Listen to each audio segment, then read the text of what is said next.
Should I was telling? Yeah. This is for. Nice to meet you. So that's And Jorge Quintana. I have some other articles. Uh-huh. They're constantly, this is telling them. Yeah. Okay, good. Nice to meet you. Welcome. No. Ahorita nomás estamos dando fotos. Mucho gusto.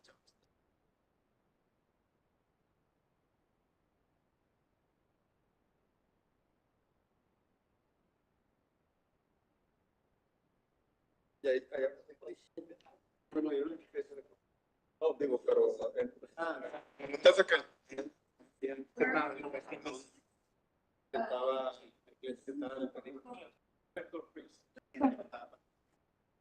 Okay, good. Nada más crear una tipa. Keep it the ground. Nada más crear. Estas, pero That's a hard stop. Been in here. That was really good. Does the, Everyone was gonna talk fast. my schedule changed. who's that? Martin, he's also Martin Vegas. Hi. So who's Leal? You're Leon. No. He's Vegas. No, there's a Leal supposed to come in, Oh. the new. And I feel this guy. Oh, I just saw the announcement. I don't know who he is. Did I see, was there a picture part of the announcement? No, I just found out right now. Okay, well, I'd like to meet him. Yeah. He worked in San Antonio. There's a new head of planning and he worked in San Antonio for a time. So I'm anxious to see. Strict because San Antonio sure is strict.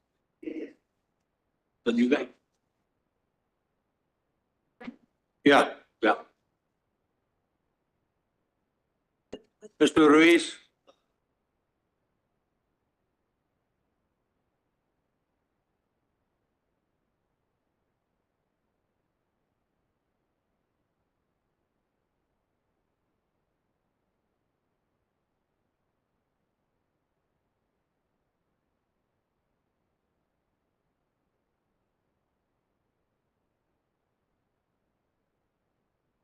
Okay, just by the pure hand, I guess that's it. Yeah.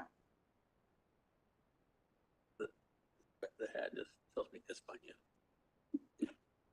Oh, is he? Oh, yeah. Oh, European. Ready? That's a European thing.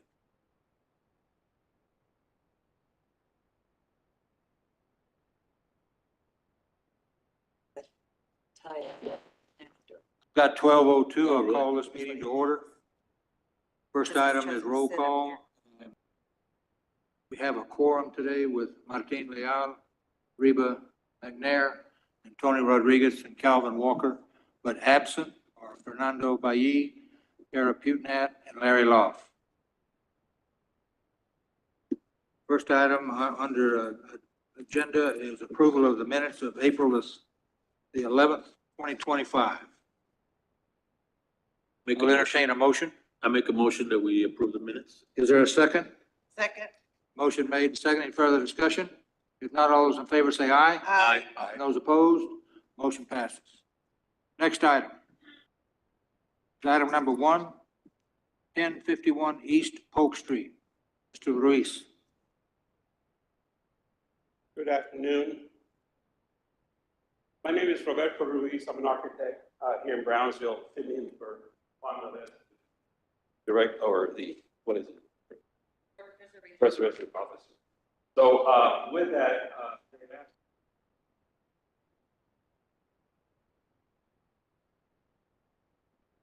and I'm doing the very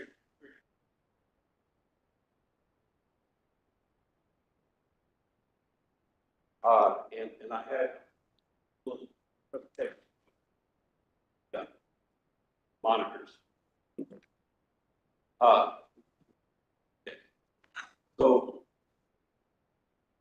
this, there's what we call the boilerplate of the specific of the presentation is common items that apply to all of the permits. Essentially, is the review of the your permit to make sure that it goes through the proper process and we have the correct information in order to fulfill the commission's requirements and also the Department of Interior's guidelines for the restoration or rehab or the new construction. So this is essentially what this is. I won't read all of it because it's kind of lengthy. I'd rather go through the permits themselves because I know there's some questions regarding that. So next we would go to, next sheet. Okay, I'm sorry, I'm getting everybody confused. Same thing here. This is, it outlines the historical character, avoiding false historical development, preserving distinctive features, repairing rather than replacing deteriorated materials. Some of you, I know that you're going to be new construction, but some of you are going to be retrofitting some of it. So there is procedure and process for doing this. So y'all, I guess, going to have something, most of that done in their work. The next slide.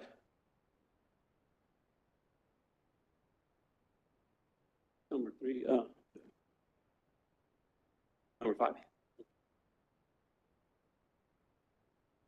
Okay, not only is the building or the structure one that needs to be addressed, there are site-related items and also neighborhood items that are part of what we're applying. Now, I know you may think my little house or my building or my project may not be part of the whole complex, but this is why we have these folks here to address anything that is related to the neighborhood and how your project is going to fit in to the neighborhood as part of this review and process to get this permit going. Let's go to the next sheet. Number 6. There are recommended items that are going to be presented under your permit from myself, and then some of the members here may have comments or add items that they need to add. So all that is going to be taken into consideration for recommended items that you are presented. If there's something missing, obviously we need to ask questions and relate to how we're going to get that incorporated maybe into this project to become a historical review. Number 7. There are going to be items here that are not recommended because it's beyond our control, and those items there really are not related to what we consider historic fabric of the building or historic fabric of the neighborhood or the district. So there are going to be some items that may not be recommended because of just that. Now, it doesn't mean that because we don't make a recommendation that the other departments within the city permit, planning and zoning, may have requirements under their requirements, but those need to be addressed in as far as the recommended items from their aspect of it. Number 8. We put in here under the Uniform Developing Code demolition because that is a key to making sure that the fabric of the historic district that we have in your project relates to that. So if you are going to be doing any demolition or rehab, this enters into strict guidelines into the process and how it's done. There are things that we just don't want to just change for the sake of changing or demolishing a building. There are procedures for that. There are a couple of cases that we have applications for that are not covered in the permit, but I'd like to address in today's meeting because it does have demolition on, as part of the requirements. It's number 9.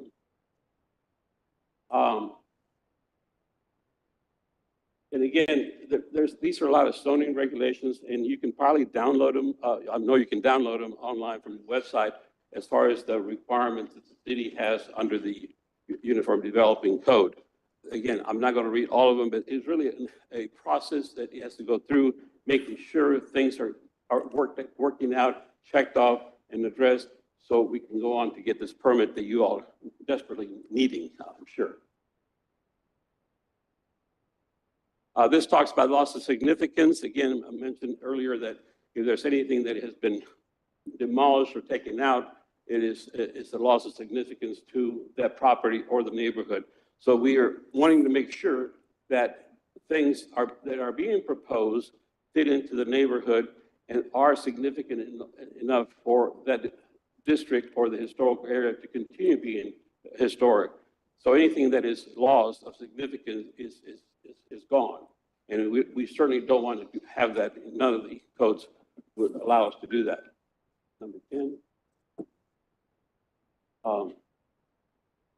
Again, going through, there's a lot of demolition, and I certainly don't want to read all this, but again, the code under the permit requirements from the city, when you apply for the permit, those items are part of, if you go through a demolition, you have to abide by a lot of these articles and sections regarding zoning that are needed to go in there. So with that, this is just let's go to what number is that? 14. This is an overall plan of the downtown historical buildings. Your building may be in this area, may not be, but there's other areas of historical significance, which is also the railroad. That's an area of great historical significance that is part of a district within the downtown area.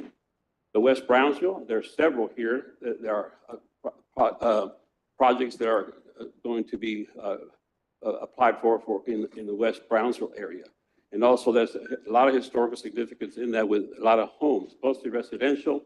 There are some retail, but a lot of them are these multifamily, single-family dwellings that are being applied for under these 5 permits today. Los Ebanos, another area that's historical significance. Buena Vida, that's a lot of small lots in there. Some have been retrofitted, but there's one application that has a half lot that we're going to go ask that are being applied for in today's meeting. So I have some questions related to that half lot development that's going to take place. This is the overall map of the entire area of historical buildings within the downtown area. Of course, we have National Register projects that are of great significance to this area, which is this area, everything, all these buildings in black have a great importance. And here's the downtown with the National Register as well that have very significant impact on our downtown in Brownsville. So the minutes have been approved. I understand, Mr. Walker, is that correct? So we'll skip the approval of the minutes, which is basically from the last meeting that was done. So, I put in here the requirements for the schedule. We already are missing one date here because of what happened last week, but we're here on 5/16. Is that noted on your schedule? Oh, right there. Yep. So that's the schedule that I'm talking about. Okay. So you go up this way. Okay. So these are the public hearings, and the first project that is going to be presented is going to be 1051 East Polk Street. We have a representative right here, young lady here. This particular project is they're asking for, going away from this mic. There is no historical significance currently. It's an empty lot under the original town site. There's a lot of native vegetation, trees. There's no residential structure. It existed some time back. It has been erased for whatever reason it was in the past. And it is one of the half lot locations that we have. So it's only 50 feet wide by 120 feet long. Like with, 25 foot wide. 125. So that's the area that they are proposing this project, which the name of Ms. Trevino. I managed to pull out some of the Sandmore maps. This area here, lot 11 and 12, there have been a couple of changes from this original map back in 1957. The lot 12 now consists of one residence, and then the lot 11 that's shown there is basically two residences, but the one that, in front of 1047, which is the old address, is the one that has been cleaned, and the site is just an empty site basically. And there's a Google map back when there was a residence in 2018 from that corner right there. I took some aerial photographs. This is the vegetation that we have currently, but when you look at this, a lot of these trees are not part of within the property. So when they have to address the landscaping, it's going to be part of the the neighbors to the left as part of the changes that are being proposed for any type of landscaping. Here it is. It's a very dense area. There is Mexican olive tree at the front, but everything else is pretty much there's not trees, with the exception of a citrus tree at the very back next to the alley. Here's the different view, more of an upper area. Here's where you see where the empty lot is, and trees really along the property line in the fence. So that had to be dealt with at the time of the permit to see who's going to be doing the fencing and so forth. So there's another shot. And here's a review of the plans that were given to us. Mr. Trevino, are you here? Okay. I have questions pertaining to your site plan. There are some incorrect measurements on the site plan that do not fit to the corresponding site. Not related to historical, but it has an impact on what is done here because, for instance, at the very back of the building, there is only a 9-foot distance for a car. Well, you need 18 minimum, and I think we know that. So whatever is done there, it may impose a concern for the structure at the back, however historic it may be, or whatever we need to do. And so there are dimensions that need to be tied down before we can do any more approval on this. And I'd be happy to sit down with your draftsman or your architect to go over some of these items. But those are the ones that I have concerns with, okay? The project is it's an apartment complex, building A in the front and B in the back. The one at the front is larger than the back. It's 2 stories. You can see the plans here. Very narrow site. I doubt that there's many sites currently that are only 25 feet because they have to have a 5-foot setback on either side. So this is a very narrow historical building that it will be as part of the project. Juan reviewed this before he left, so it pretty much, had the same comments that I have. I think it's a nicely done project. It's going to be siding and composition roof shingles, and of course the picket fence. It's got a nice look to it. The gable finish. It's got a hip at the back, gable at the side there. And the only concern here that I would be needing to everybody to look at is the amount of how narrow this thing is in the looks of it, of the overhang of water coming down to the neighbor. I'm recommending maybe possibly narrowing down the overhang of the roof overhang to have no water come over to the other side, and then possibly put a gutter. But the windows, are pretty much in line with what we had specified, or what one wanted originally. The decor around the windows, the door is good. We're making suggestions on the type of a board that is being requested for the siding. Here's another plan for the rear area, the side of the buildings. And this is going to be right next to 2 houses. So it's going to be abutting 2 houses depending on how the landscaping is taken care of. Obviously, from the standpoint of windows, there are a few windows in the lower area because of the neighbors, privacy and so forth. The structure looks, promising as far as architectural with details and so forth. This is part of the traditional neighborhood zoning that had to be abided. There are some setback requirements that may differ in this particular project because it's a narrow site. There may be some, areas of setback concerns, but those need to be addressed by P&C. Here are the proposed materials that are being suggested, and it's also submitted as part of the plans, is doing an exterior hardy board, which hardy board is one that I think a lot of developers and contractors and owners like because of the nature of what it is. It's installed correctly and done properly with proper details. It becomes a very nice material to put in residences and also commercial projects. But here, this is suggested to doing this. There are color limitations. Obviously, there's concerns for the type of color that are being, could be put in there, so we're limiting to some of those colors. The composition roof shingle is basically a TDI roof shingle that it needs to be installed per code. We're asking trim to, as noted in the elevations, and then the Victorian style doors that I've managed to find through Juan's information. These are the type of doors, not the old door, but the style of door that we're recommending possibly to be placed in as part of the historical look at it, and also the picket fence, which is also a nice element to provide. I would think mostly in the front. I don't know if a picket fence like this would be something subject to privacy on the sides of the neighbors, but certainly at the front, it would be nice in keeping with the architectural style that we're looking for.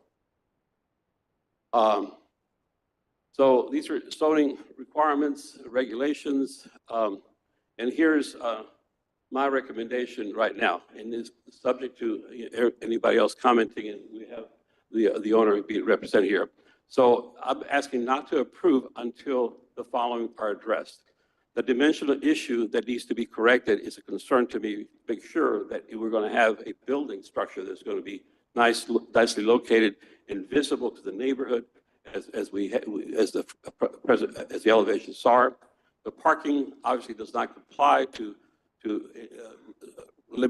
requirements for parking, so that needs to be addressed. The vegetation, there's no plan for how it's going to be landscaped. Obviously, there are requirements for landscaping that are part of the review, but we need to see how it's going to fit nice with the style of the building. The side yards are only very narrow, and the backyard is very limited.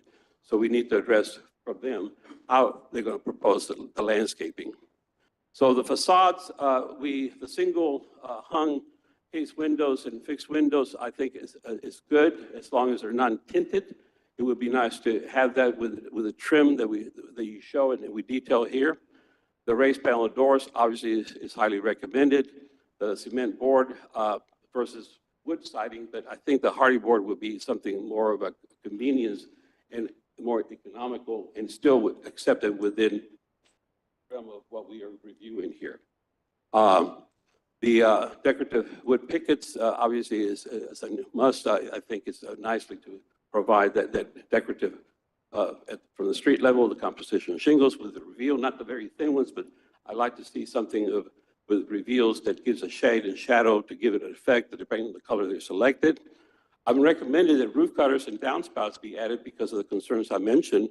That's possibly a concern, and also minimize the roof overhang in order to make it more appropriate for the neighbors. And I still, with keeping the historical look, it still would be within the grounds of us accepting pending the review from this commission.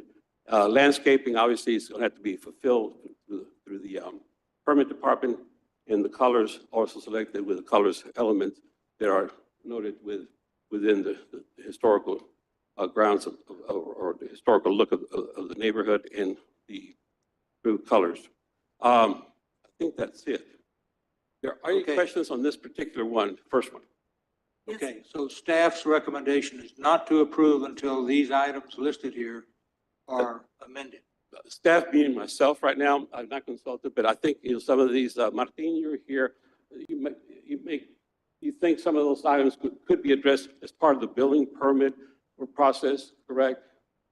Omar's over here too. I would think that some of the comments that I made regarding the permit plans, for instance, the site plan, I think needs to be corrected before any approval is done, correct, Omar? I'm catching it off guard, so. I don't know if you can hear me, Mr. Chairman. No. Just speak up. Can you hear me? Yes, of course. Revisions will need to be made to the site plan if there's not currently complying with the UDC setback requirements for that zoning district, as well as any other items that on the facade that need to be corrected before we issue the building permit. It could be done through the plan review process to issue the building permit, and those revisions could be sent to Mr. Reese or Mr. Velez at that time. Let me ask you a question. Is a form filled out for the owner to fill in to saying that, yes, we'll comply with this as part of the submittal. Do you know, Debbie? Well, I have concerns that I would want to see Yeah. those changes before it goes to building permits. Yes. Okay, is there someone here to speak on behalf of this project? Would you like to step forward, please? Identify yourself. Hi, good afternoon. Kimberly Trevino, the Okay. owner. And have you been made aware of all these items that need to be taken care of before you get approval? Last we spoke with Mr. Velez, he said he was actually going to pre-approve and then ask for you all to approve it retroactively based on the last time that we met. Okay, so are you in agreement with what the staff is recommending? I'm not in agreement with redesign because we've already met at least 10 times. And so this new element of the roof piece is new. And we've already just done the structural engineering review that was completed last week. So that would require us to have the engineer review again. So I'm not in agreement with that. I am in agreement with the dimension issue. I think that might just be a typo from the last time that we made the changes. Initially, we had parking in the front of the property, and then we moved to the back, and there were some other dimensional issues. So I think that might just be a typo and left over from last time that we can absolutely correct and fix. And then I am in agreement with, of course, doing landscaping, but that was addressed last time with Mr. Velez, and he said that he would still approve with the agreement that, yes, of course, we would plant trees, we would plant the appropriate vegetation in the front of Okay, the property. while you're standing there, Roberto, can you go back to the site plan?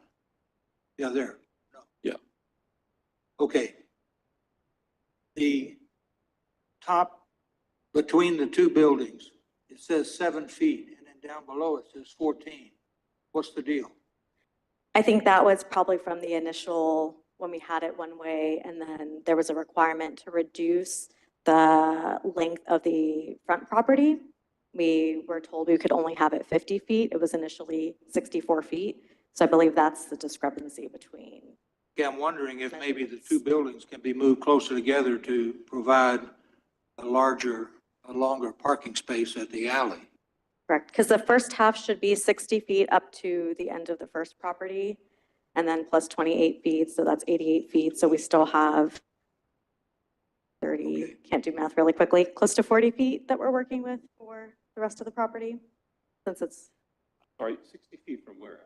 So the front, we have 10 feet in the front, and then 50 feet for the first structure. That's a total of 60 feet, Okay. and the property is 120 120. feet, so we still 120 have feet, yeah. half, so 28, so we still have 32 feet to work with. Okay. Yeah. Does anyone have any more questions? I do. Is there a minimum that the houses have to be separated? What would that be? There is a distance requirement of 10 feet. Oh, so 7 feet's not gonna make it. So right now, looking at the scale, and just to clarify, first of all, for the parking space, it seems like, as Mr. Trujillo mentions, it's a typo, because just by looking at the other dimensions, it seems like the 9 feet are just the label. It does seem to be in compliance, and just to point out, we did meet with her and her designer a couple, well, at least myself when I was present a couple of months back, and these items were addressed. Again, it could be that it's a typo, but based on what we're looking at here on the screen and looking at the width of the lot, it seems like the 9 feet is just a discrepancy. Now, the distance between structures, it shows 7 or it's 4 7 feet. feet. Right. Yeah, But it's 88 feet of building. And she has, right, well, no, it's 78. It's 78 plus the 10 in front, because she has only a 10-foot setback in the front. That's all that's required in the front. Right. Okay, so that's 88. And Yeah. then, so 10-foot setback in the front. And then a 28-foot building, that comes out to 88. So that only leaves 12, leaves 32 feet, right?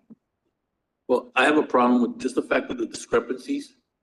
That leaves us to debate later on. If we approve this, then you could say, well, we can do the 25 or 28.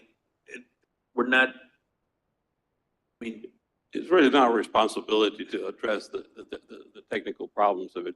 All we are asking is to have the site plan corrected Yeah. to meet requirements that are set Okay, forth. so Just- then I have a yeah. question. Is there a reason that you have only 2 parking spaces in the rear? Are you requiring a certain amount of green space between the 2 parking spaces? It's something that's not required by ordinance. The ordinance only So states that, so if there's,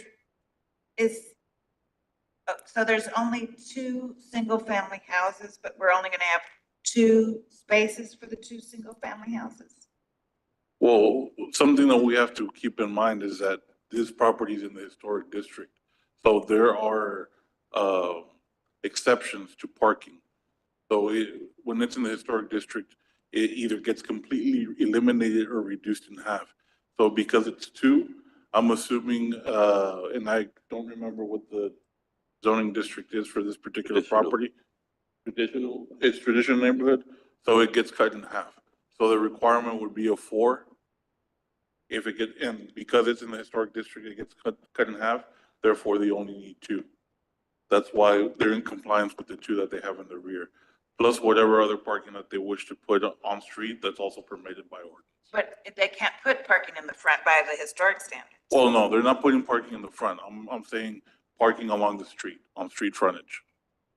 Okay, but let me just ask, is there not enough room to, is there a reason we don't have 3 parking spaces in the back? There's no, because there's not enough room. Parking space is, Oh, there's by not enough default is room. 9 by 18. 9 times 3 is 27. So it would exceed the width Oh, I of see, the. okay. can I add to that, Ms. McNair?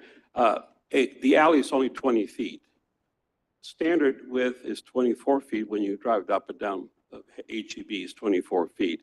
So any car entering into this parking space is going to be very tight, and it looks like it's going to be just against the structure. There's no green space. So you need to look at the parking requirements and how they're going to fit in to the space that you You have. mean they're fixed gonna have works. trouble even turning into the space? Yes, I'm afraid that could be the case. Because even if the 18, where it says 9 up there, let's say it's 18, well, that's the length of a car. So I think there needs to be a little small green space to protect the building from the bumpers of the car hitting that.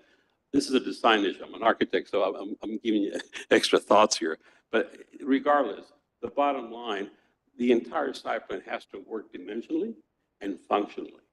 And as far as the historical aspect, if it's going to make a change to the historical look of this building, that's why we're here. We to make sure if you're going to change something, like you already asked or told us that the roof may be a concern, I mean, that's something for us to review. But this thing that water is going to be coming down from 2 stories down into a very, well, that's a subjective thing. So those to take into consideration, I think, as Omar said, of the plans resubmitted. And I know that you already submitted to Juan. He may have asked you to correct these things, but it's a fresh eyes. I'm looking at this from this. And the And- plan doesn't show single hung, only one window showed single hung and all the others show single pane of glass. So Yeah, there's that- only one single hung. There's one on the top, yeah. That's a good point, Ms. McNair. Miss, And then also here, the choice is to put the fencing at the level of the house rather than having a picket fence in front? Has that been decided? We had discussed those items last time that we met, and we did talk about having a few windows that do open. I think that was just, again, since we've made multiple changes to the house, he was trying to make them quickly to meet the time frame for that meeting. And then regarding the fence, yes, there will be a fence in the very front of the property. how long have you been struggling with the city and this committee on this project? It's almost 2 years. We had to redo our loan. We had to pay again. to get that extended. So it's been a significant amount of time and a significant amount of money because we've redesigned the plans, I would say at least 4 times, if not more. Some of those he did for free because he felt bad for us, but of course, I mean, a designer's not going to make every update for free, so. Well, I So think, would you say it's the designer that didn't understand the requirements of a historic district? No, I think the main issue is every time that we come back to a meeting, something new is discovered that was not disclosed before. So then we go back to the designer, try to be in compliance with whatever the new request was, and that's happened multiple times. Like the length of the home, the 50 feet, that was never addressed until when we met, what was that, 6 months ago, I believe? Maybe even a little bit more than that. So that's been part of the delay as well. And as far as the historical look, I mean, I think we're getting close to the historical look that you were wanting to propose and what we're trying to achieve with minor space. I think the biggest item here of concern is the site plan. If the correct dimensions are shown on there with the proper parking requirements and the fencing in the proposed landscape, because there's not one, I think we're getting closer. And I know you're talking to another meeting here or another proposed submittal, but these items I'm looking at here for the first time. So I don't know how it works in as far as going through this process, Mr. Walker. okay, we need to bring this issue to a head. We have a committee called the ARC Committee, which is made up of Mr. Bailly, Mr. Loff, and myself. And I'd like to try to set up a meeting before our next scheduled meeting to meet with you and your designer, or whoever else, so we can get all this resolved. Maybe at the next meeting, give you an approval that you get on with your project. We did have that meeting and you all provided approval at that time. Do what? We did have that meeting, and that's where Mr. Vela said that he was actually going to approve the project in Acela, but then we were missing the engineering part, so we had completed that. You all stated that you were going to That recommend. was Mr. Walker, Mr. Yes, Loff, and Mr. yes. Felon. Okay, and so were there additional things that were told to you that you had to do or something? I don't understand. I mean, I have it in an email. My understanding was it was going to be approved by Mr. Velez, and then this meeting, you all were going to make the recommendation that you retroactively approve what he approved in the system. I could get my phone if that would be. I understand Mr. Velez will be back in town next week. And so I'm going to plan to get together with him and try to get this resolved on your behalf. I mean, for this thing to drag out for 2 or 3 years is ridiculous. Okay, but I'm still not clear. What is the minimum setback between the two houses? The minimum setback as per ordinance, because it's considered an accessory dwelling unit, it's 10 feet. That's what the ordinance states. And you think that it's actually showing 14 and this is a mislabeling of 9? It seems like it because the scale seems to be correct, but the dimensions don't seem to be labeled. Okay, so if it's a minimum of 10, that gives them 4 feet to pull it back. And then there could be room between the parking space and the house. The back. And then is the length, we don't know what the length is. But what's the minimum length for a parking space? 18 to 20. Okay, so, And that's coming from a 24-foot wide space, not a 20-foot. You know, they got to maneuver in there. I mean, I'm sure backing up would probably be easier than going forward nowadays. But yeah, it could be done. but, so we really do think there needs to be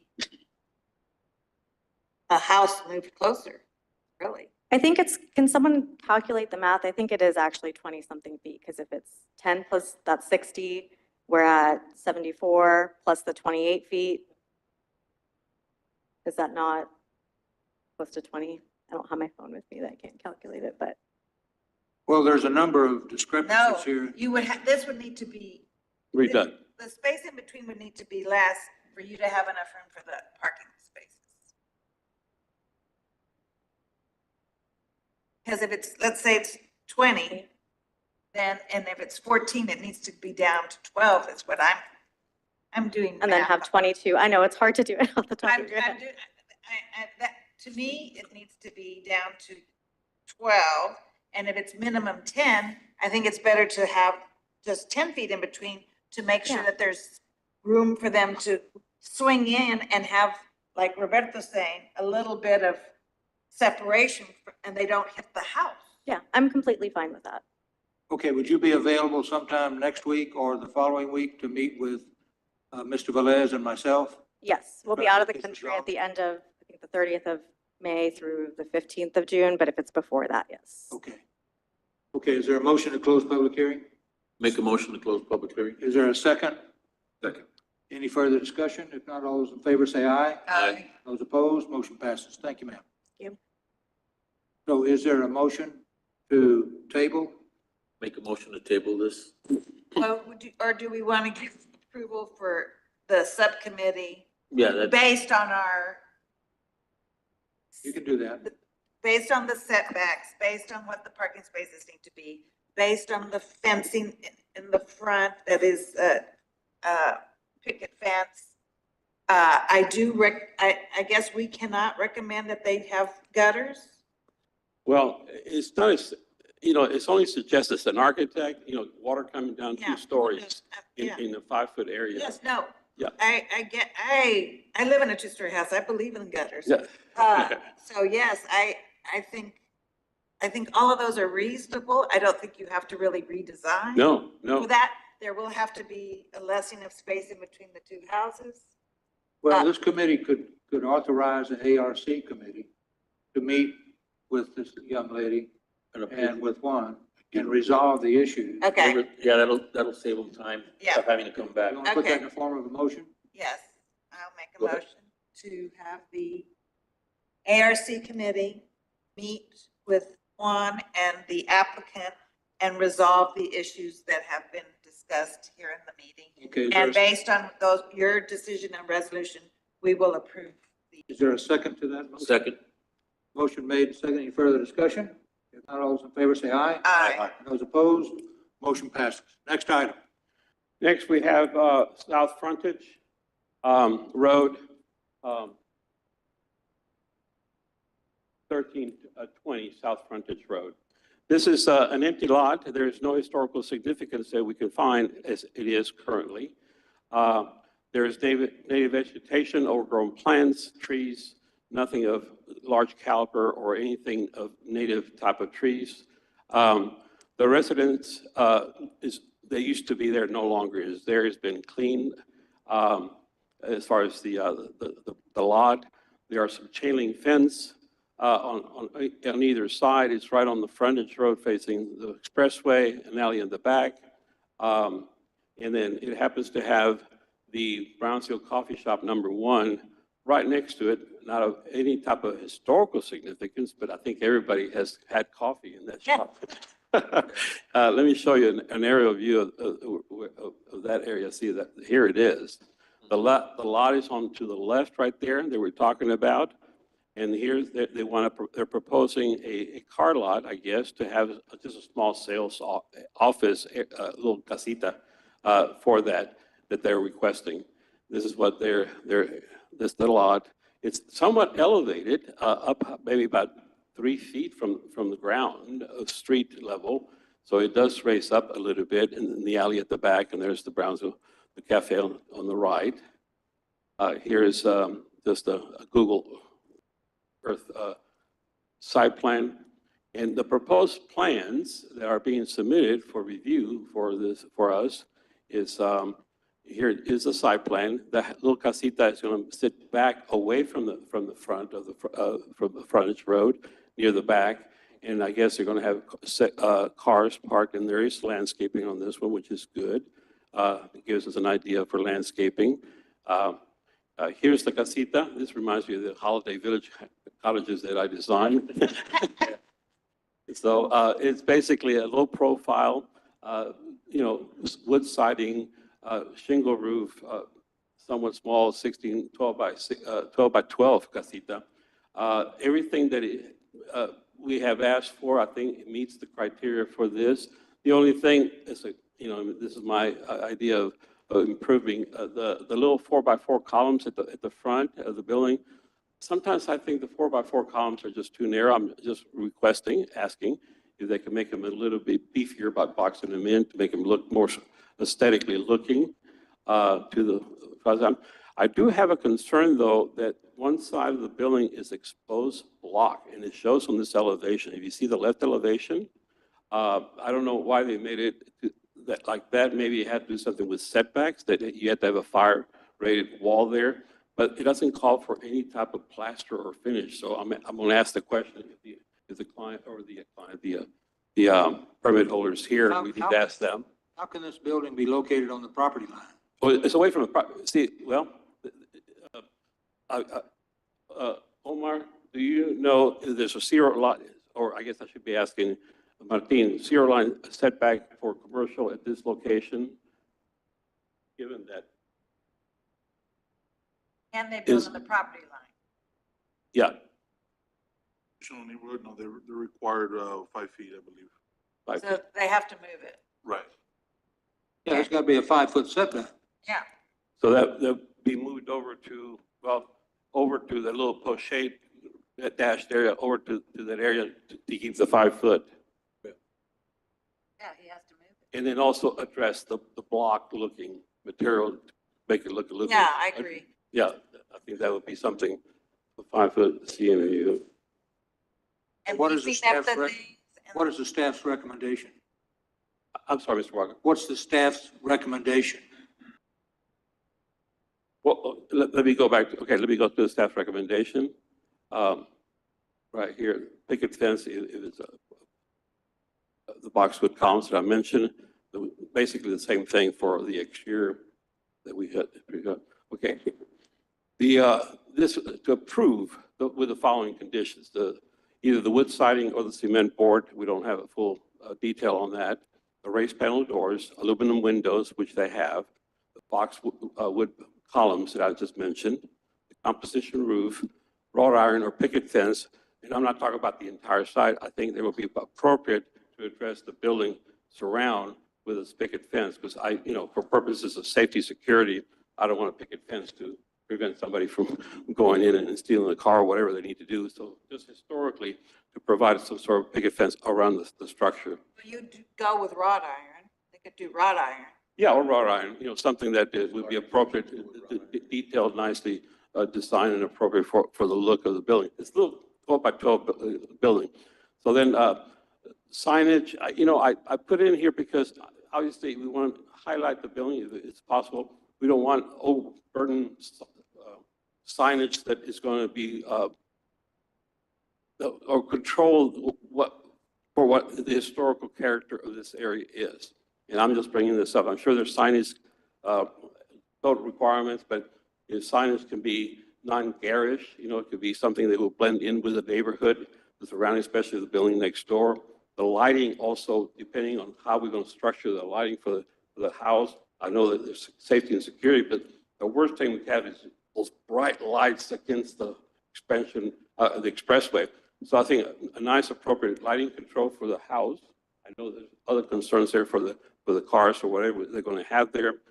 And then the appropriate exterior colors, which is, obviously, and the last one there is the cement plaster with some sort of over masonry, which is, I recommend putting some plaster over that block just to finish that up.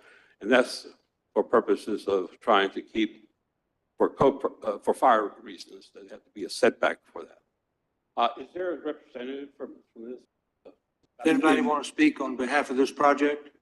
And just to clarify, we have referenced the code, the minimum setback is 0 feet, as long as they have, or meet fire separation standards. So they can have a 0-foot setback, They can? yes. Okay, well then definitely the stucco on the, Yeah, definitely, yeah. Okay, so is there a motion? but is everything there commercial? Is everything along the? There's a residence next door, Ms. McNair, let me go back to that one, the photograph, the aerial. Well, see, there's the view of obviously, the front row, but yeah, it's commercial on the right side, obviously where the cafe is, but it's residential next to it. And then on the back side, it's commercial, more retail. It looks like there's a warehouse back there, but, keep going to the left, and it's still residential, I believe.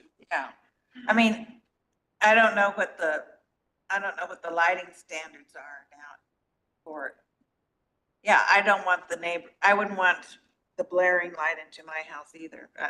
But I don't know that we have anything to say about that except saying that we wouldn't want that. Yeah, there are baffles that you can add to the type of lighting that they may require. And again, we're not trying to control everything of this application. They want to do certain things, but I think we're bringing up points that could be a concern for the historical character or the area that we're trying to achieve and not overwhelm it with lighting and big Yes, garish and signage. definitely wrought iron for car lot. I mean, picket fence doesn't make any sense for a car lot. It should be wrought iron. Okay, is there a motion? I move to approve based on the recommendations of Mr. Robles. Is there a second? Second. Motion made and second. Any further discussion?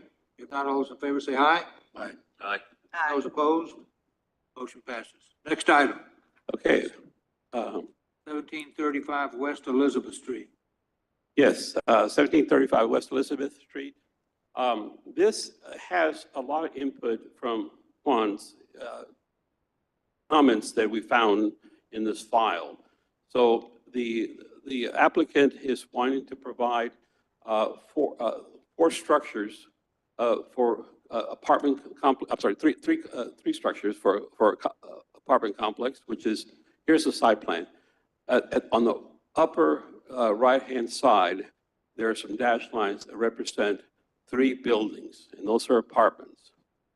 And it happens that the backside of this is the Rose Gown Trail Park now, that's going to be part of that look, if you will. At the front is West Elizabeth. It's right at the turn as you go down Elizabeth and then turn over to Military Highway. Let me see if I can find it. Well, here's a photo. Okay, so these Yeah. white apartments are what? Where are these on that site plan? The new ones being proposed? This white building, Oh, yeah. That building is, according to Juan, and let's go back and read this. This is the Farsley Arms Apartments, 1735 Elizabeth Street. It is a 2-story hip roof, 6-bay, 3-bay concrete block building with stucco that was built in 1948, representing a prairie style. Definitely, this building has to stay, which the applicants are going to keep, obviously. now they own the whole, I believe they do. The gentleman here, can you step up to the mic and present, give us your names? Come to the mic so that, the mic over here, sir. Yeah, Mr. Pena, yeah. The question is, you plan to keep the Farsley Apartments there for this new project, correct? Yes, yes, the new ones is gonna be on the part behind, Let me go to the side. where the pipe, yeah, where the Please identify yourself. Enrique Naranjo. Naranjo. And so, obviously, from the historic point of view, that building is not historical in the sense, but it has historic character and is dated to be a historical building as such. No improvements are called for that. Is No. that correct? No, Okay, that's correct. which I understand. Now, the other building that's in the back that also Juan had mentioned to us, let me bring, this is the building at the back is the historic Helms House, 17. I'm not following. On this plat, the blue is where they're gonna build. That's correct. And where's the Farley Apartments in conjunction with that lot? It's right where the dot is. If you see the dot there, there's the house right there at the front. So the proposed project as being discussed or designed is almost like an L shape around the apartment complex that you have there. So you have the dashed lines are the 3 buildings that are being proposed. The historical the existing building apartment is right to the left where it says Farley Arms Apartment. You see that there? I see the red Farley Arms Apartment, and the existing 2-story building is the Farley Arms Apartments. That is correct. And these parking spaces exist already for the. No, apartments. see, this is some of the questions that I will have here, is that, yeah, those parking, if you look at the photograph, the aerial photograph, here's what it looks like to that back house that Juan is calling the Helms House. That is a 2-story front gable, 3-bay frame horizontal wood board known as the double OG novelty Pecho de Paloma or California siding. Was built in 1937 by Ms. Barnes, followed by Prairie style. So there are two significant buildings on this property.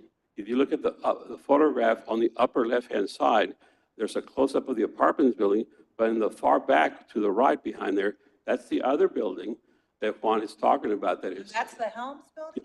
yeah, the one at the back, right there. And that's all in the same lot?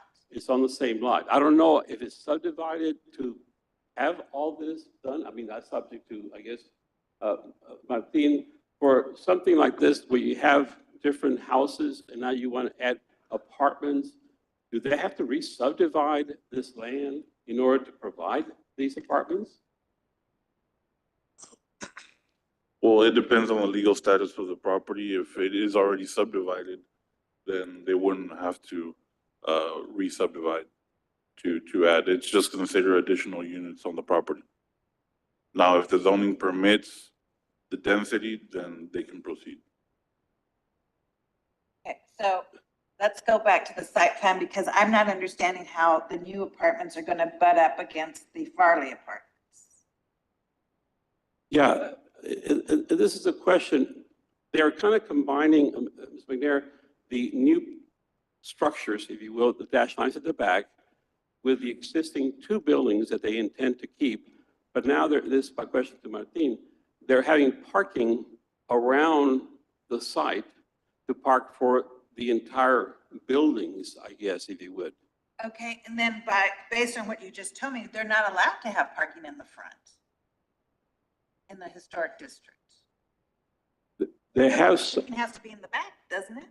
well, I mean, in as far as what we're trying to keep, in this area, do you know, Martin, if it's outside of the downtown non-parking No, this would requirements? be the West Brownsville Historic District. Yeah. Do we have a setback for the front area of the properties to have no cars visible from the street? Question. Well, this property has, and I'm not very familiar with it, how many frontages does it have? How many apartments do you have in your current No, building? how many frontage sides does the property have to a street? Or is it just fronting Elizabeth? There are two fronts for the street. Okay, is there existing Yeah. parking lot on one of these frontages? Or can you go back to the picture with the site plan? Okay. There used to be, when there 15, 16, 17, 18, there was a roof, partially there. Okay, so those would be grandfathered, but you're looking to add in front of the Helms house. And I don't think, from what we just said in the first, that's allowed. Because that's on West Elizabeth. That's on West Elizabeth and they cannot, it's a historic district. They can't, the parking has to be behind. Isn't, I mean, that's what we said in the first case. Okay, Yeah. you're planning on building 3 separate buildings, right? Yes, They're all the same floor plan and the same appearance. yes, 1 story.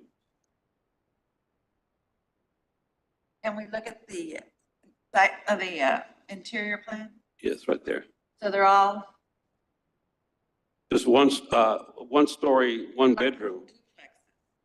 Are they duplex or apartments that you proposing? Apartamentos or duplex? it's gonna be duplex. It's just one for 1 bedroom. For one person, But yeah. two side by side, correct? Yes, Okay, yes, just separate by 2. so it'd be a duplex.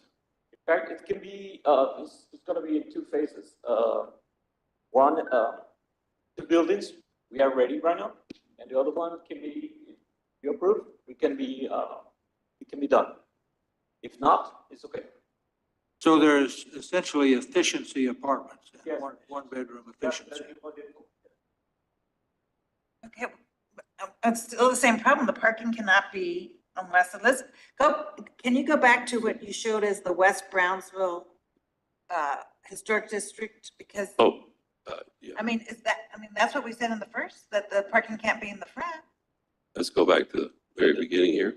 Right, and, I mean, I would need a clear visual of the site plan, but the reason why I asked if there was more than one frontage, is because on the secondary frontage, the setback for the parking is 5 feet. So in theory, it could potentially be But compliant. okay, can you look at this and can you look at this map Yes, and see where your lot is? no, There's West Elizabeth and 17th Street. He's- But beyond the 17th Street is not the historic district. That's correct. Beyond 17, it appears Are it's you not. beyond the 17th Street? beyond the 17? You're on- Yeah, we'll see. he's on I the curve. think I'm not following. You're not in the historic district. He's not following what you're No, I saying. don't follow. They're on the following block to the left He's of right. the 17th Street, so it's beyond the district, Ms. McNair. it looks Oh, like. okay, so then why is he here? Is that correct? If he's not in the district, I don't have anything to say to him, or do I? Well, if he's not in the district, then he should not be here. I've Yeah. asked review. I Yeah. mean, I don't know. I mean, Well- he is in the neighborhood. I mean, this property has not been sent to zoning. That's why we're completely unfamiliar with it. I don't know what type of development it is or what the description, what the. Can you back up to Military Highway? Well, the trail's in the back, and the front is The listed. trail's in the back. Yes, yes, ma'am. Yeah. Let's look at the aerial. It gives you somewhat of a shot there, a picture. Yeah, but wouldn't it be better if we find out if we have jurisdiction of this thing anyway? Because if not, why are we spinning off the? Yeah, because Oh, this is the trail in the back. Oh, so are you on Elizabeth or, because once We are just at the corner with Elizabeth and Military. according that to my is the Google curve. Maps, Yeah, Service, he's just right beyond. okay, well then, You're right beyond, I Googled your address and well, we think, we think, according to what I see, it's 17th Street and then you're there. And you're right up- Originally, I had, You're right at the border. There are two lots, the 1729 of West Elizabeth and 1735 is the second building. And the one that corresponds the lot that we are planning to construct is the one behind. And so, but I- if 1729 is in the historic Yes. district, you cannot put the parking in front. You have to put it along the back. But then the problem in the back is because they had a gas easement and we are not allowed to put anything. It's a Oh. 50 foot gas easement all that way. And we are not allowed. I believe he is outside the district though. Yeah, but I mean, I don't know. The parking I mean, lot, he's thinking that he's half in the the district. parking lot on the left side there. That's it. Yeah, the parking lot that's shown on the left side there.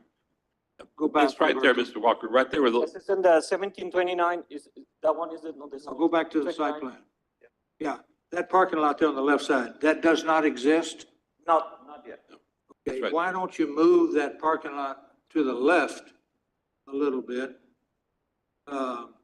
To the Away left. from that Farley Right. Farms. And then forget about the parking there between Farley and your new construction and just have the people use that larger parking lot. Why can't you do that? No, because, You're gonna need them all. What? Yes, because he's outside the district.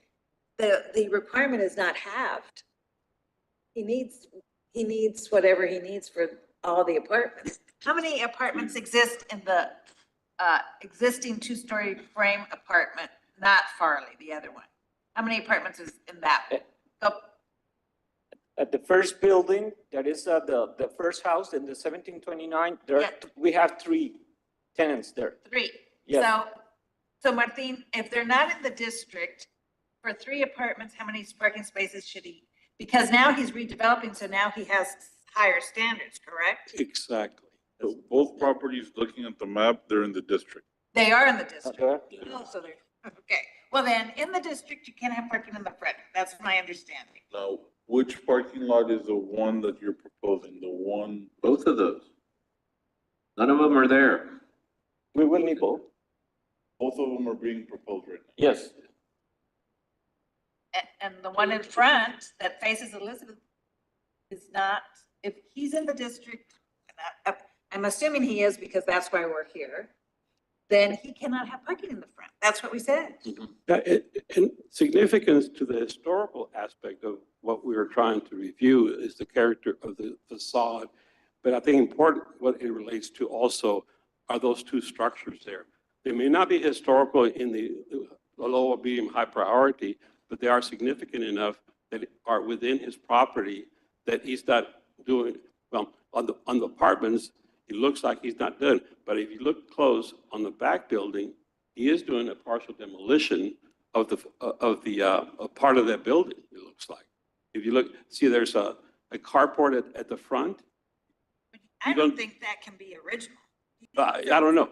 But see, we have no way of knowing what he's going to do elsewhere other than to review and approve the historical aspect of the building. You know, I mean, that's why we're here. But we're giving more information, I think, because I think planning and building department may have to ask other questions about the re-subdivision or how the parking But relates he's to the not gonna parking. re-subdivide. He doesn't need to re-subdivide, I don't think, but if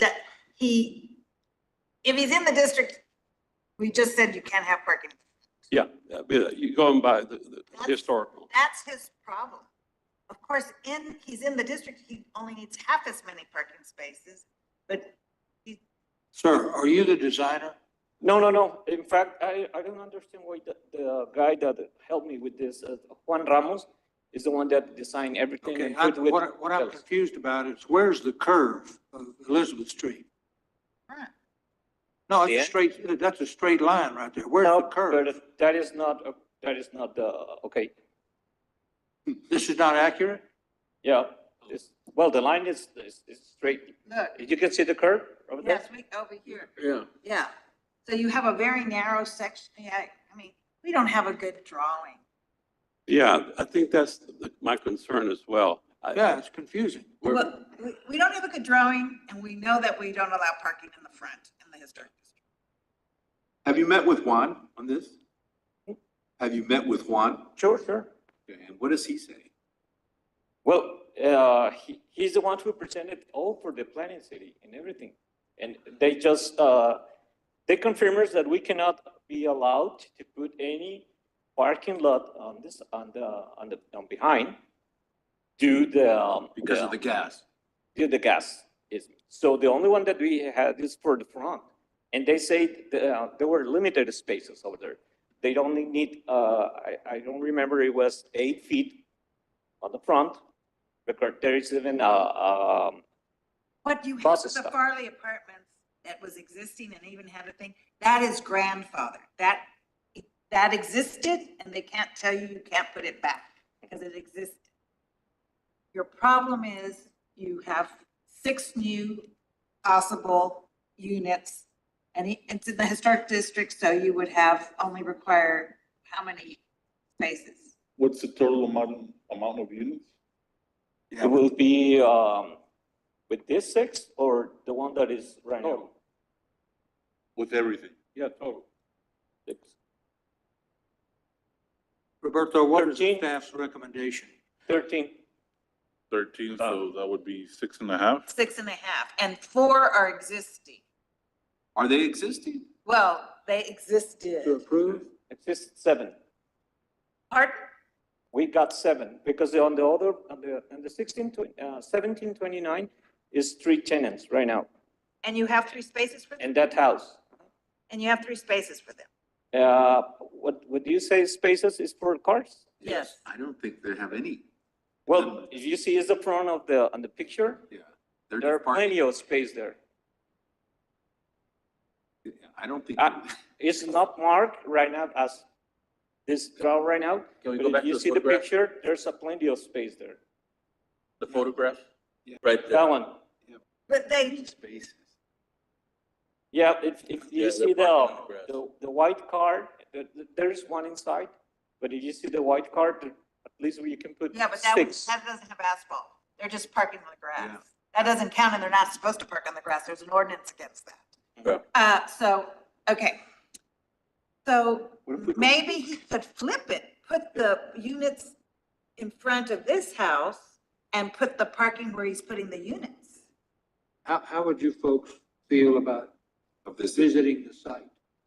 site visit. Yes, Yeah. and then you really need to show, I mean, I would go for it. I mean, does he really have an alley? Do you really have an alley or do you have No. you have the trail? No, there's a trail back there. Yeah. So he Debbie? doesn't really have an alley. Debbie, can you make arrangements with Mr. Velez to set up a tour and to all meet at the site so we can walk around? And then you need. Because I'm confused. I Yeah. can't make that. Yeah, I think it's gonna be better for you clarify everything and Yeah, and you be there. sure, even for me. Yeah, okay. Mr. Walker, in addition to having, on there, obviously for the historical, I think there needs to be discussion as to parking layout of the site as it relates to the required parking and setbacks of that. So I move we table it, Building department. set up a site visit. Wait, hold on. Let's close public hearing. So moved. Okay, is there a second? Second. Motion made and seconded. Any further discussion?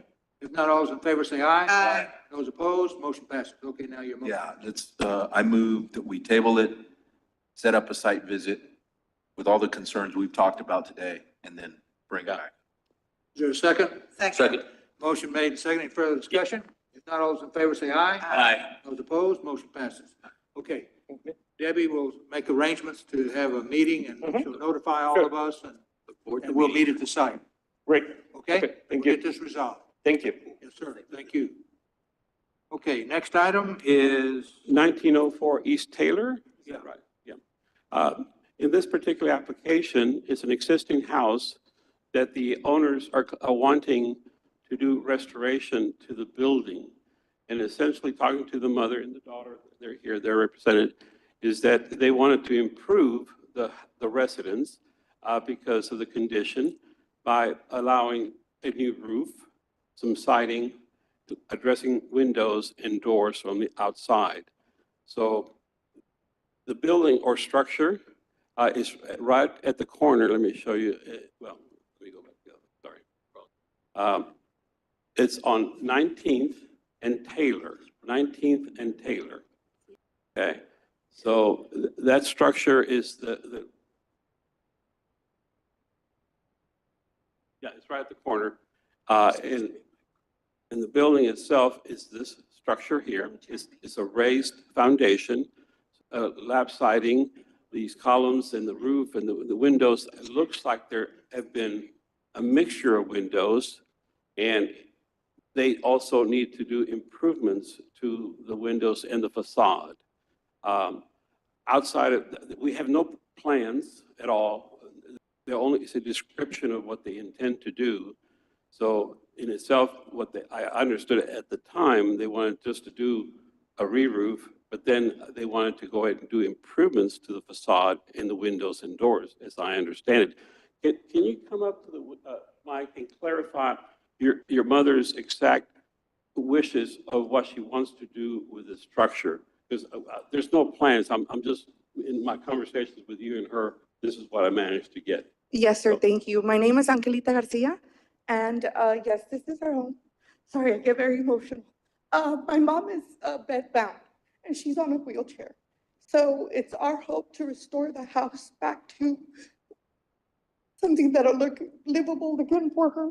And with doing so, we want to replace the siding and put hardy plank and a new roof and whiten the front door because she is on a wheelchair and she can't go in. do you have a ramp? We don't. So that's another thing that, I mean, we're gonna need to work on as well. We had initially asked for when we spoke to the gentleman, but he advised that because it was in a historical district that it couldn't that for us to do it through the back, but how can we do that to our mother? This is What?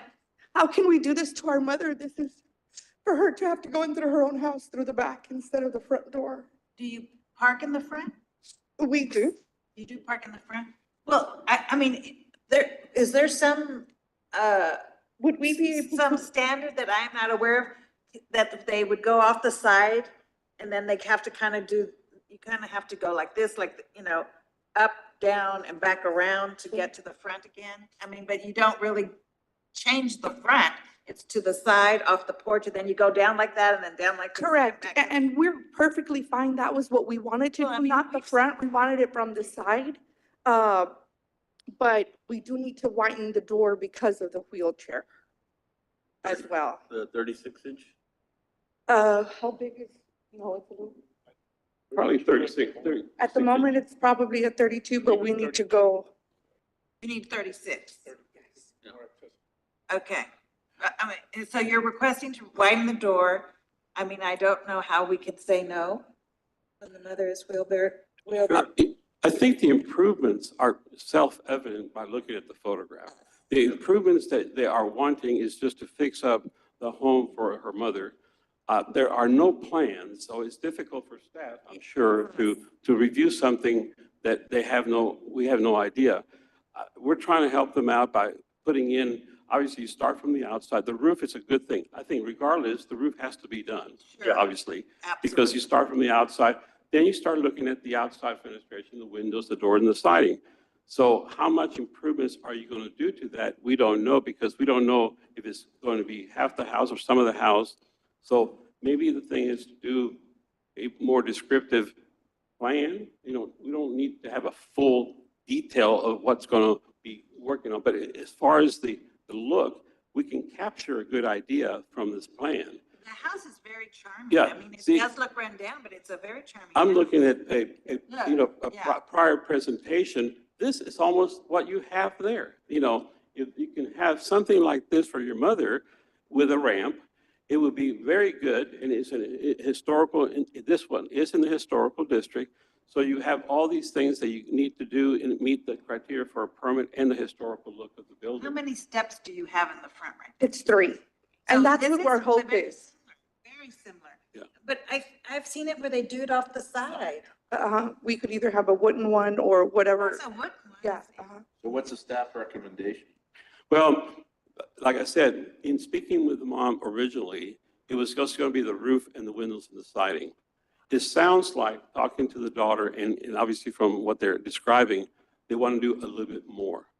So if it was just the windows and the roof, my recommendation was to approve that. But it sounds like they're asking for a little, and it does need a little bit more work. The only way I think we're going to have a review of this, and I'm sure staff is going to say, we have to have A drawing. a drawing and a description, because all we had was a typed in request. We want to do this. That's approved, but how the additional items, and, you know, maybe Juan gets back, he can give you an idea for the description of the ideas, adding a ramp, changing the door, working on the windows, changing the siding, changing the roof. Those items have to be on a plan, like you saw on the other applicants. Okay. I know it's going to cost someone to do some planning, but it doesn't have to be very detailed, I don't think. As long as it describes the intent is, because you saw what the other projects are, it could be as beautiful as those. I mean, you know, for your mom. And that's what we want. Yeah. We want it to be very appealing to the eye, and we want her to go back home and be able to be happy Yeah, in your her home. mom would be great. We appreciate that. Yeah, and Sure, yeah. comfortable and Mr. Ruiz, would you go back to the front elevation of the existing home? There. Yeah. You see those two pedestals in the middle there on your porch? yes, sir. This design is essentially a bungalow. And it looks like, maybe it's, but it looks like it's, the beam across there is sagging. Mhm. So you may want to consider putting columns on top of those pedestals. Okay, the so picture- similar to like the outer ones? Yes. Yes. And you see how it's a little flared? Mhm. Okay, okay. You may want to consider doing that for the safety of, you don't want that portion of the roof to collapse. But the picture that Mr. Ruiz was showing of the, there, See, they don't have columns on those pedestals, but you notice the beam up there above is arched. And so it doesn't sag, whereas your home or your mother's home, it appears that it's sagging. And so from a safety standpoint, I would encourage you to consider putting columns on those two pedestals. That would be the more affordable way to do it. If we were to, I'm thinking out loud, if we were to get a beam, or would that not be feasible to keep it the same? Well, it could be. That's something you could certainly look at. Just so that we could keep the same. I think the simplest thing to do would be just to add those two columns. Okay. So are you in agreement with coming back with some drawings for us to consider? Yes, sir. You would need basic drawings of My brother. Reynaldo Lopez. That's my mother's home. Showing a wider door, showing, Yeah, what you Showing a guys, wider door, the dimensions on a wider door, and then how are you gonna do the ramp? the ramp as well, Yeah. and, And the columns at the front, if you decide to do that? or maybe a beam, Sure. so that we can restore or preserve the same look that we have presently. Okay. But you think it previously had those two columns? Well, I don't know. It could You don't have. know? As far back as I can remember, it's always been just a student one. And since I know you and your family, I can tell you, they never did have those ramps, the columns. The problem columns. is the two columns that we have right now aren't supporting. Because when there's a little hole, and when we went, they told us it doesn't even have it. So yes, that's another reason we're very concerned. On the existing columns, there's a 2x12 at the base of each support column. Uh-huh. And those are, been rotted out by termites. Sure. That's what's making it drop down. Uh-huh. That would have to be jacked up and, put back to Right. the proper dimensions or proper height. And restored and supported, stronger supports in there. Sure. Make sure you use treated lumber. Correct. Yeah, one of the things that would be highly recommended in terms of doing any improvements that are structural in nature by code, anything over 20 feet, you have to have an engineer or your contractor has to have someone review the beam design for the proper width and depth and load capacity. And especially if you're mentioning the columns are termite ridden. Yeah, your contractor, we may need to have an engineer just put in the proper column support and the beam support for that opening. So I mean, we're dealing with a little bit more, and this is where I think it gets very frustrating, I'm sure, on your end, because it takes a lot of time and effort to do these restorations. You're gonna have a beautiful home once you do it, but getting there is gonna be key in making sure that you take the proper steps and not do something that's gonna harm. Like the windows we talked about, you might have wanted to restore the windows, but are the windows gonna be restored? No. Or are they gonna be new wood windows? These windows were put in some time ago. They were installed. They are double insulated aluminum frame windows, and we were planning to keep those windows. Okay, and see, Of course, you said there was a different type of windows. If anything, we'd replace ones that are not matching currently to make them all look uniform. That's what we want. But we're of the opposite opinion. Like we would prefer the wood windows to the aluminum wood frame windows? double pane. But if you would put screens, wood Right, screens they're in definitely front of, gonna have screens. yeah. And we're only concerned with the front. What you put on the sides does not concern us. Oh, okay. Okay, so then we can do, We yeah, can screen the front, that's not a problem. Yeah. definitely. Okay, is there a motion to close public hearing? I make a motion to close public Is hearing. there a second? Second. Motion made, second. Any further discussion? If not, all those in favor say aye. Aye. Those opposed, motion passes. I'll Good luck. entertain a motion to table. Make a motion to table? Is there a second? second. Motion made, second. Any further discussion? If not, all those in favor say aye. Aye. Those opposed, motion passes. Thank Good you luck. very much. Thank you. Good luck, Anna. Thank you. I have one more question. I was, because of the parking that I keep hearing, what would we do as far as parking for her? Would there be able to be a designated? We do have her van that has a ramp. So you're gonna need to put it in the back. Okay, so it would have to go. So that would make it better because then the ramp could just go to the back.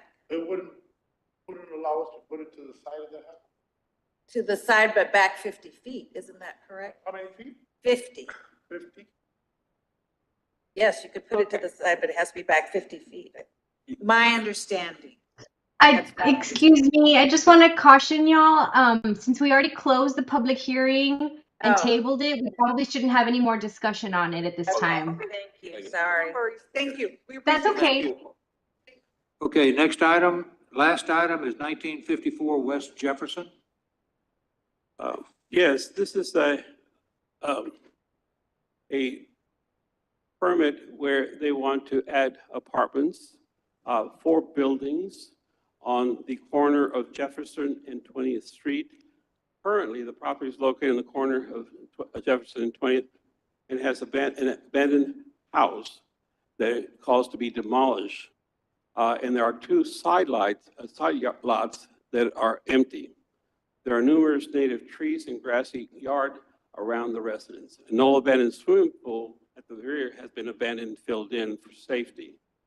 The L-shaped structure, ranch house residence, has been abandoned and is in poor shape. And I think Juan has already visited and agreed that it's not in a condition of repairable, because one of the considerations of that is that right above this photograph, there is taken from the historic list of buildings, and this is a low priority building as far as historical significance, if you see all the way to the right side. And so Juan has looked at this. He does not have any concerns about the demolition of this particular structure. The site is located here on 19th and Jefferson. Right at the corner, the house is the L shape there. The 2 lots to the lower, I guess, right. Color photograph. On 20th? Yes, 20th. Yes, Okay, so it's the house right at the corner of 20th and Elizabeth. that's right in the brown roof, if you will. Okay. Okay, and that's taken from a Google map. I went back to 1950, and there was not anything there at that time. In 1962, from a Google map, there was a structure there. So sometime in between that point, this house was added at that time with a swimming pool, as you can see it there on the right-hand side.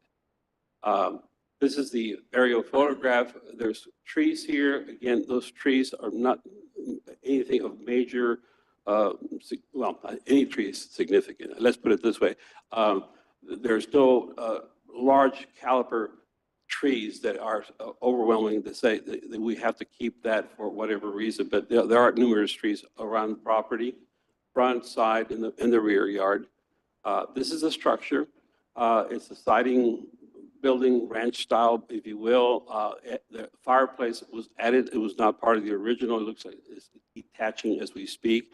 The building is raised, it's been abandoned, and the siding is coming off, and I'm sure there's a lot of wood rot and termite concerns that the building has. Here's a pool that's been filled in. The lot has got Huisache trees. At the rear alley, there's a fence originally there back from the 1960s. Here's another shot, the close-up of the siding that's there. Obviously, they are calling for it to be abandoned and removed or demolished as a site, including. Here's the proposed plan submitted of 4 buildings, apartment complex. There are 2-story buildings with the parking, I guess, as required by code. Here are the floor plans. To the left is the ground floor plan. And then there is bedrooms on the second floor on the right side with the bedrooms of the second floor. There is They got garages? no, there's no garages. It says garage door. I'm sorry, yeah, over here, on this side over here.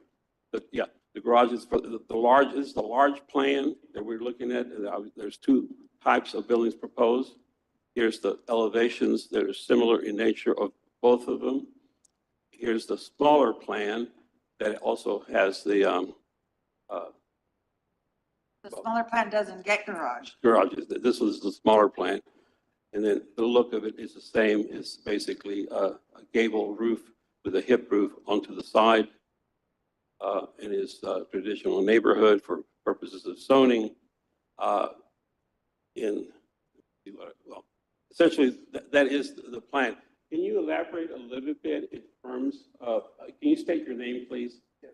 Hello, good afternoon. My name is Luis Aranis, and basically we have two designs. Two of them have a car garage, and two of them don't have a garage. So if you go back to the site plan, it gets very. So basically, the ones that have a garage is, I guess. Keep talking to the mic. Sorry. The ones that have a garage is a top right. They have a 25-foot. We try to squeeze everything in there. So the top right, I think you can barely see the writing in there. So the top right building, that has a garage, and building on the left-hand side near 20th Street has a garage as well. So those two rear buildings per se have a garage access for The their large building and the small, so that they're coming in from 20th Street to go into the garage? No. Yes, so basically the small buildings have garage and the large building don't have garage. The large buildings will enter directly from the street and then we'll have a front driveway, correct? Correct. At the bottom? The small building on the left on 20th Street will have a direct access from the street into the garage. And then the other two buildings, which is, I guess they're labeled here large buildings, you're gonna get into through Jefferson to Little, I guess, Street, and you have a parking behind the small building facing 20th Street. Yeah, I'm not following. Okay. It's gonna, I guess the only thing I can kind of better express it, Is only one building having garages? two of them, the two in the nearest to the alley is the one that have a garage. There's gonna be garages there and garage there. Garage here and garage here, I think. But They go through the middle that way. Yeah, so he comes in and turns in here to the garage or off the 20th into the garage. okay, so the small building at the back has a garage and the small building, the other back has a garage, but one is coming off the street and the other one's coming off the front. Correct. Yeah. Okay. And these are the parking spaces. But and then you're just gonna have two parking spaces, one for each of the large buildings. Is that correct? Correct. Is there gonna be any kind of Well, fencing in the front? There's three parking spaces. Oh, there's three? Yeah, we have three parking spaces. Pardon? We have three proposed car parking We spaces. have three parking spaces. Three parking spaces and it's grass in the front? Correct. We have some grass. We have no fence proposed There's no fence proposal. in the front. Yeah, we're going to put some wood fence, but it's going to be in between the buildings, this barrier. But in the edge of the street, in the front 10-foot setbacks that we have in the front, we do not have any proposed fencing. And you only have one tree? Right now, yeah, I did not go in there and put any trees. We're going back and forth. We've been working with Mr. Velez for a while. And we did like 15 different designs. We also were working closely with zoning department also to comply with all the codes, regulations. And this is the last one. So this one, I did not put any more trees. We were just trying to submit it before the specific time so we can make it for the meeting. Okay, I have a question for Martin? Martin, when it's an apartment, does that fall under commercial designation when it's an apartment? And what kind of landscaping they have to have? Oh, I'm sorry, can you repeat the question? When it's an apartment complex, does that fall under commercial guidelines and there are rules about how much landscaping they have to have? Well, the amount of landscape is the same for both residential and commercial. It's 10% of the property. But isn't there a rule about how much tree, like if you have this much, you need to have this many trees? If you have this much of what? Like, Yeah, if no, you have many this people- much front, that there's a requirement of so many trees. Yeah, you measure the linear length of the front of the property divided by 50, and it tells you need so many trees in the front. We will provide provide landscaping. And just to clarify your first question, multifamily, it's still considered residential. Oh, okay. Because it's residential in nature. And to answer the second question, it would be 10% of the total property area. Okay. But that's for green space, right? But the green space, 10%. But I guess Ms. McNair is asking about the required landscaping for trees and Go back to shrubs the and floor plant plan. material. Correct, Ms. McNair?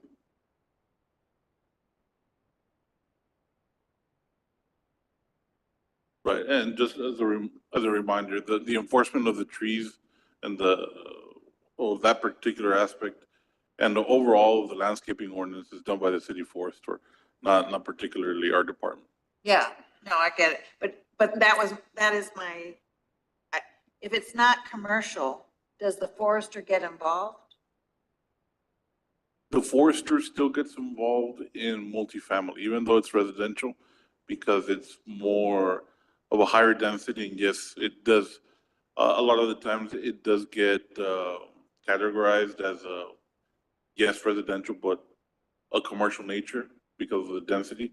They do get involved in the. Okay, I'm glad to hear it because I just saw an article about trees and it was in the Washington Post and it showed that Brownsville has fewer trees now than it did 10 years ago.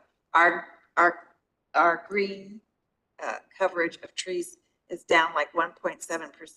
So now I'm very, and we've had a forester for years and years and years. And yet we have less tree coverage. So that is a concern of mine, that we need to be stricter about how, if you're taking out trees, what are you replacing them with? Yeah, You know, and Ms. just- McNair, one thing is I can comment.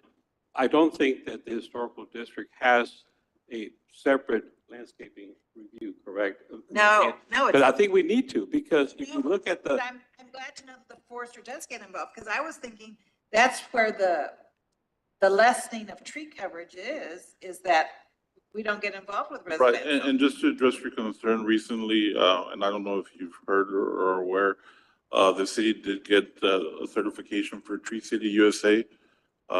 So to maintain that certification, they do have to be a little bit more strict on the enforcement of landscaping policy, especially on tree canopy. So that's an initiative that the forester will be closely looking at and trying to maintain as per the instruction of the commission. Okay, thank you. Okay, what's on the screen right now are the floor plans for the proposed large building floor plan. See that? Yeah. That's the large building. No, it's based on the, I don't know who named them large building and small building. I did not put that, maybe Mr. Velez. Because the small buildings on the site plan are these. The ones that have garage are these. are these not smaller in size? They're exactly the same thing. The only thing that changed, square footage wise, maybe yes. But the only thing that changed is that the one that does not have a garage, the master bedroom is in the bottom. And Yeah, we eliminated yeah, this one right here that I'm calling a smaller plan, I just assumed that because you had less square footage on the second floor, I was calling it for the smaller plan. So I apologize if I misled someone, but just in review of this plan, which I'm calling the smaller versus that's the larger, I mean, obviously it has more square footage. Site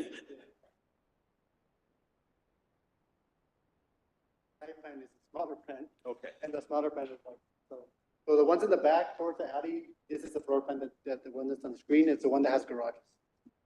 Yeah. Okay, go to the site plan. There. Okay, so at the top of this drawing is two small buildings, right? Correct, with the garage. And those two small buildings have two garages. Correct. So on the small building on the upper right-hand corner, Uh-huh. you pull in to the garage. Meanwhile, there's three potentially parked cars on the left at an angle, right? Yes, sir. How do you back out? Very tight. Well, basically the code on, I checked on the code, I checked with, Mr. Garrido, I think Mr. Garrido, we were going back and forth changing it, and he said, well, you have the 25-foot to reverse. He said, because your car is inside the alley, I'm sorry, it's inside the parking, the garage. As you back out, you need a minimum 24 feet to reverse. We have 25. So that was the tightest we can make it. And then he's gonna reverse towards, I guess, Jefferson and then go out to the alley. Are you restricting the tenants to have Mini Cooper vehicles or what? Well, Well, again, this is just a sketch. We were going back and forth, and this is the only one that worked. And based on the investors, they wanted 4 buildings in order for it to be, to work for their budget. So, but is Mr. Walker correct? The well- cars cannot be parked there for you to be able to get out? Well, I think it will work, because again, I haven't tried it, but based on a parking lot, when you park in 18 feet, then you reverse, it's 24 feet. So yes, it's gonna be tight, but it's like, again, I never tried it in a garage, so I don't know. As a rule of thumb, when we design the parking spaces, parking lots, angle parking has a narrower driveway width than a full 90-degree turn. A full 90-degree turn requires minimum 24 feet. He has 25 feet, it appears. So that should be fine. I'm not So arguing about. the angle parking is that you're talking about, Mr. Walker, right? I'm not arguing about the angled parking. What I'm Getting out. concerned about is somebody backing out of that small building Mhm. when there's 3 cars potentially parked in the angled parking. But if you look at the requirement for a 90-degree parking, let's say because they're entering into the home, in the garage, they back up, there is sufficient, in 25 feet, as you drive an HEB, you have 25 feet there. So there should be enough backup room for the car coming out of the garage to do a 3-point turn and then go out to the alley.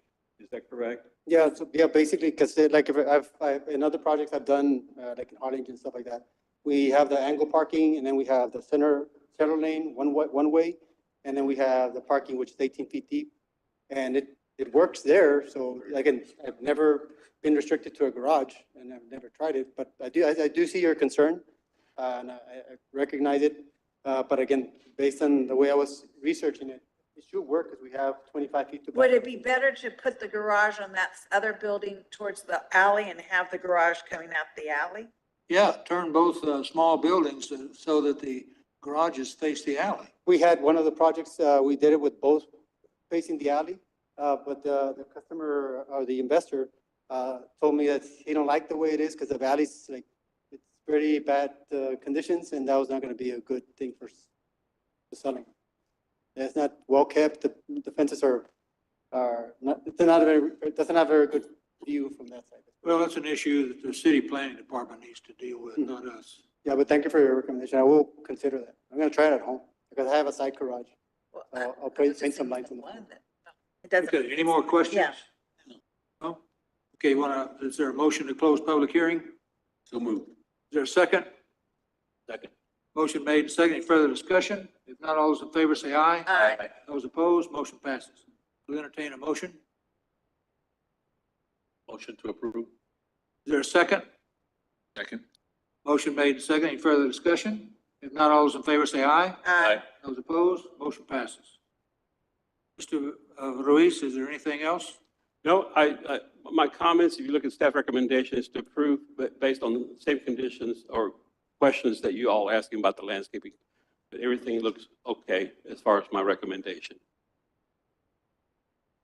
Yeah, as far as for me, just wanted to see what, because the customer has been, like I said, we've been going back and forth with maybe a year, 3 months with this project, and every time,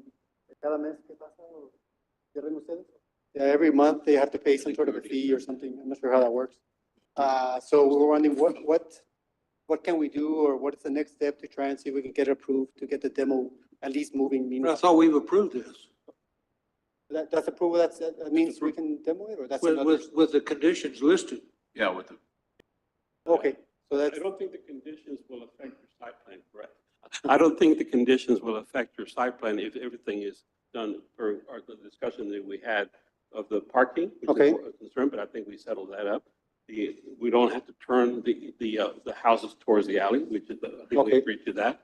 As long as you conform to the landscaping requirements for the city forester, the city ordinances that we have, should be okay to provide the proper landscaping, meaning the 10% and the required plant material, trees or whatever. And the colors and everything else is pretty much part of the colors that you're going to be submitting. You know, nothing garish. It's going to be colors that are going to be comply. So if you look at my staff recommendation, follow these, and they approve that, this should be fine for what you need to get started and go ahead and apply for or finish out the permit process. because this is only one part of the process. Okay, Then you have to go back and get the permit department to go through the other items to make sure they fulfill those requirements. Okay. And then you should be in line to go and get a permit. okay, just wanted to make sure.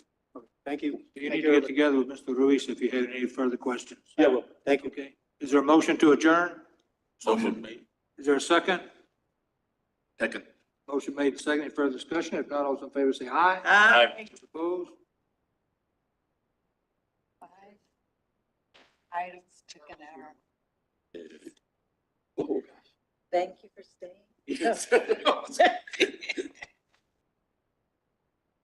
An hour I and 40. forgot 50.